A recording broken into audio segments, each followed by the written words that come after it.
때는 대학교 1학년 첫 방학.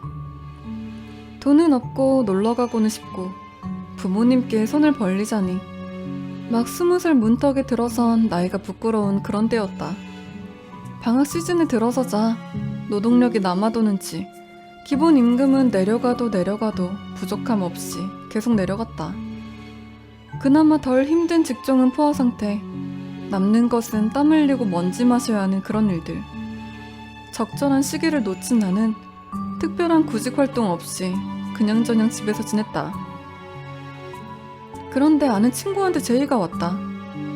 일명 신의 알바란다.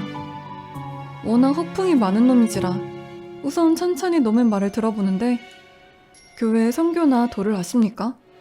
혹은 다단계 피라미드 마케팅 따위에는 코웃음도 치지 않는 내게도 과연 솔깃한 것이었다. 아니, 솔깃하기보단 흥미로웠달까. 아무튼 놈의 이야기는 이랬다. 광릉 쪽에 추모공원이라는 공동묘지가 있단다. 그런데 지금 시즌에 매년 장마로 인한 수재가 많아서 요 시기에 물에 빠져 죽거나 실종되는 사람이 많았고, 따라서 납골되거나 묻히는 고인이 많다는 것이다. 그런데 광릉 추모공원이라는 이 자리가 추파지라고 해서 억울하게 객사한 사람들의 원혼을 달래고 천도하는 데 특별한 기운을 가진 묘자리라고 했다. 원래는 이곳은 아주 옛날에는 객사한 벼슬아치나 먼 왕실 친척의 핏줄을 영도하고 묻는 곳이었단다. 그런데 그런 곳이다 보니 안치하거나 납골하는데 돈이 장난 아니게 그야말로 천문학적으로 들어간다는 것이다. 때문에 강남이나 서울 쪽 빌딩 부자들이나 정치계 권력자들만 들어갈 수 있을 정도로 명산 뺨치는 안치소였다. 그래, 그런데 그게 우리랑 돈 버는 거랑 무슨 상관인데? 내가 불쑥 끼어들자 친구는 답답하다는 듯이 가슴을 치고 설명했다. 녀석 말인즉슨 한 달 동안 묘지에서 치러지는 안식제가 끝나면 묘에 놓인 꽃을 수거해서 다시 되파는 일이라고 했다. 원래는 이것도 아무나 할 수 있는 일이 아니며 묘지 관리꾼이 다 따로 있지만 이번에 아는 연주를 통해 힘들게 한 달만 허락받은 것이라고. 그게 무슨 돈 되는 일이냐며 성질을 내자 돈이 안 되면 자신을 죽여도 좋으니 따라만 오라고 큰 소리를 떵떵 치는 것이 아닌가. 그래서 한 달만 해보자 속는 심정으로 따라간 그 아르바이트는 그야말로 입이 쩍 벌어지는 아르바이트였다. 우선은 해가 다 지고 12시쯤에 공동묘지 맨 위 납장소로 걸어 올라갔다. 무섭기도 하고 워낙 깜깜해서 무덤도 잘 안 보였고 옆에 친구가 있어도 별로 두렵지 않았다. 오히려 오랜만에 좋은 산내음이 맡아져서 기분도 좋고 약간은 들떠있었다. 그렇게 위에서부터 아래까지 파트를 정하고 내려가며 분묘된 꽃들을 모아오는 것이다. 그런데 부잣집들이라 그런지 꽃들이 하나같이 장난이 아닌 것이다. 내가 꽃꽂이나 플로리스트 같은 건 잘 몰랐지만 하나같이 그냥 동네 꽃가게에서 산 것이 아니라는 걸 알 수 있었다. 굉장히 예쁘게 꽃꽂이가 되어 있고, 심한 것은 겉 포장지에 굼 두름이 되어 있거나 아주 작은 세공 보석이 있는 것도 있었다. 이름 모를 외국 꽃이라거나. 그런데 그런 것들이 하루 잡아 20-30여 개 되었다. 이것들을 다른 쪽 납골 땅이나 공동묘지 인근 꽃집에 되팔거나 아니면 꽃꽂이를 하는 신부수업 학원 같은 곳에 팔면 그야말로 20살 새내기 2명이 나눠 갖기엔 두둑한 돈이 되었다. 죽은 사람한테 형식상 주는 꽃에 왜 이리 돈을 들일까? 친구에게 물어보니 원래 돈이 많은 사람들일수록 사후 묘자리나 미신 같은 것에 연연한다고 했다. 현재 한국에는 명당 자리는 다 국회의원들이나 거부들의 조상이 묻혀있노라고. 불과 일주일을 했을 무렵 내 수중에 40만원 가까이 되는 돈이 생겼다.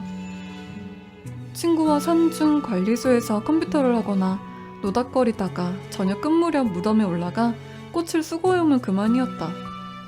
어린 나이에 그야말로 신이 났다. 하는 것 없이 돈이 불어나니 생각 없이 신이 날 수밖에. 야, 벌써 이 정도면 골백은 넘겠다, 그제? 그리 백포가 작나? 기다려봐라. 꽃뿐이면 내가 말을 안 했다.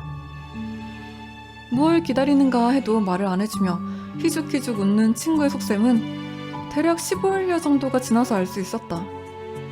여느 때처럼 꽃을 수거해오는데 정말 쇼킹하게도 빛나는 무늬가 수놓아진 금목걸이가 있는 곳이었다. 이게 뭔가 하며 얼이 빠져있는데 고인이 평소에 좋아했던 물건을 공양삼아 두고 가는 참배인들이 간혹 있다고. 하나같이 두고 가는 물건이 장난이 아니라 그런 거 하나 건지면 정말 산삼 캐는 것과 다를 바 없다고 입이 째지도록 웃으며 친구가 그러는 것이었다.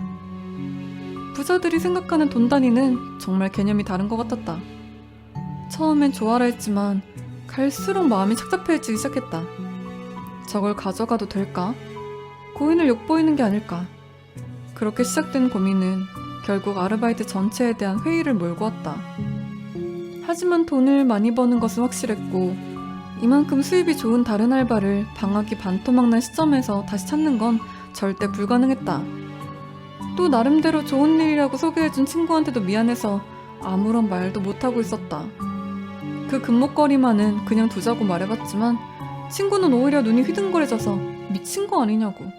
이왕 시작한 일 알량한 자존심 때문에 이 목돈을 버리겠다는 거냐며 마구 비웃었다. 그래, 알량한 자존심 때문이었다. 그 와중에 생기는 돈은 나도 군말 없이 받아 넣었으니. 그러던 와중에 아버지한테 일을 들켰다. 아버지는 엄청나게 화를 냈고 나는 속 시원한 밤, 안타까운 반으로 일을 그만두게 되었다. 그래서였을까? 그 일은 친구한테 일어났다. 전부 잊어버리고 살 무렵 전화 한 통이 걸려왔는데 야 민수야, 너도 보여? 뭐? 여자 말이야. 이까지 덜덜 떠는 모습이 수학이 너머로 보이는 것 같았다. 친구 새끼는 담이 큰 놈이었다.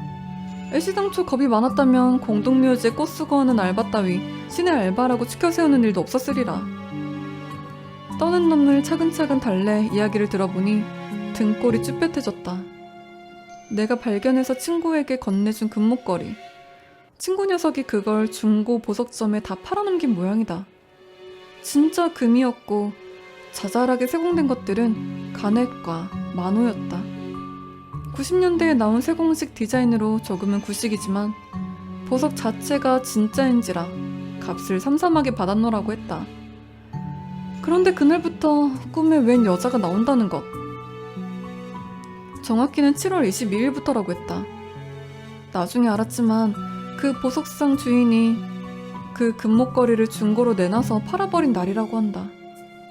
꿈에서 친구놈이 여느 때처럼 꽃을 수거하면서 내려오는데 어느 무덤가에선가 걸음이 멈춰지더란다. 고개를 숙여서 분묘된 꽃을 집어들어 허리를 펴면 그때 앞에 여자가 서 있다. 처음 그 꿈을 꿨을 때 무섭지 않았다고 했다.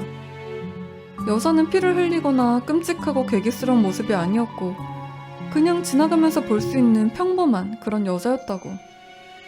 하지만 눈이 굉장히 슬퍼 보였다고 했다. 그치만 꿈이 연속돼 정말로 무서워졌단다.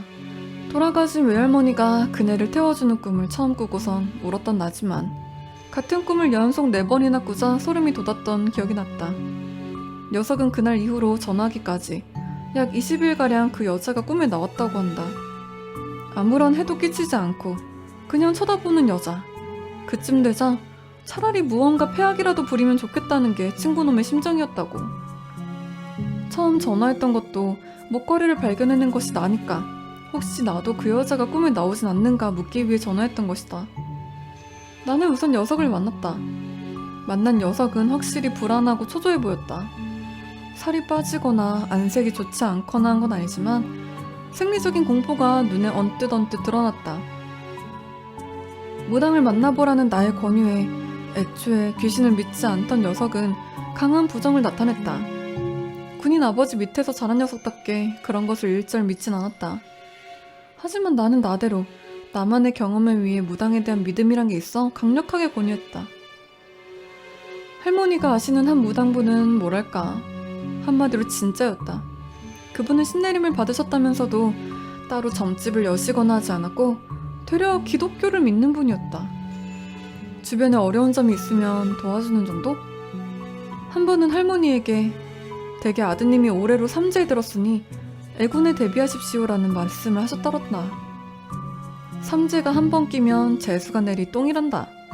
할머니는 우스갯소리로 나에게 그런 말을 해주셨지만 그 이후로 일은 소름 돋는다. 재수가 내리 똥. 우습게 들리지만 아버지가 젊은 시절 모아두신 자금을 몽땅 털어놓은 가게가 두 곳이 있었는데 완전히 망해버렸다. 순전히 재개발 계획에 틀어진 탓이다. 힘들게 아는 선배의 막건 경매서를 매입하셨는데 얼마 안 가 바다 이야기 사건이 터졌고 모든 유흥업소 규제가 강해지고 자연스럽게 가게는 망했다. 여기저기 끌어모은 돈으로 다시 가게를 열었으나 그 지역 건달들이 가게를 모조리 박살내놨다.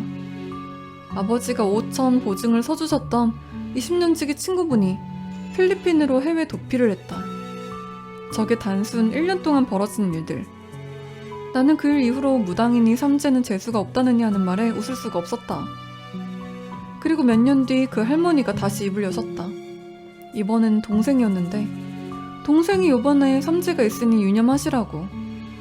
뭐 긴 말은 않겠다. 동생은 쌈질을 하다가 콧대가 부러져 뼈대가 틀어지고 앞니 2개가 부러져 인공치아를 하게 되었다. 학교에선 2번 잘릴 뻔했으며 다리가 1번 부러졌고 일산에서 유명한 폭력 서클에 눈에 띄어 여러 번 시달림 당했다. 단순 우연일 수도 있지만 나는 저 2 사건을 겪은 당사자였다. 난 진중하게 친구를 설득했고 할머니에게 부탁해 그 무당분에게 친구를 데려갈 수 있었다. 무당 할머니는 한 번 보고도 그 친구의 상태가 어떻다거나 알아맞추는데 상상과 같은 일은 보여주지 않았지만 친구가 겪은 일과 꿈에 대해 정말로 꼬치꼬치 여러 번 캐물으셨다. 그리고 그 일을 당장 그만두라고 하셨고 그러면 더 이상 꿈에 나오지 않을 것이라며. 그만두라는 말에 친구는 시큰둥한 기색이었으나 더 이상 꿈에 나오지 않을 거라고 하자 단박에 수긍하는 얼굴이 되었다. 정말 그걸로 된 건가? 아니다. 친구가 돌아가자 무당 할머니는 나를 앞세워 그곳으로 가자고 하셨다. 무당 할머니는 그곳에 가서 길쭉하게 생긴 이상한 금속 막대를 주고 땅에 박아 넣으라고 하셨다. 정말 긴 막대였다. 나는 애를 쓰며 그걸 박아 넣었는데 총 4개. 꼭대기 양쪽 옆에서 가장 아래 양쪽 옆. 거의 내 키만한 금속 막대를 4개나 땅에 때려놓고 나는 온통 땀범벅이 되었다. 헐떡이고 있는 내게 무당 할머니가 말씀하셨다. 이건 임시 방편인기라 이 밖으론 귀신이 못 기어나와. 이 쇳대만 멀쩡하면 네 친구한테 해가 될 일은 없다.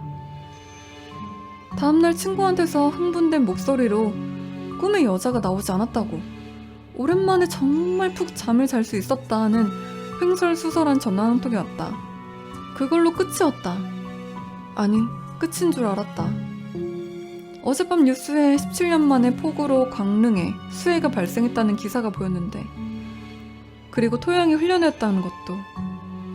추모 공원의 광경이 TV 화면 속으로 보이고 반쯤 드러나 옆으로 쓰러져 있는 금속 막대가 보였다. 친구한테서 전화가 왔다.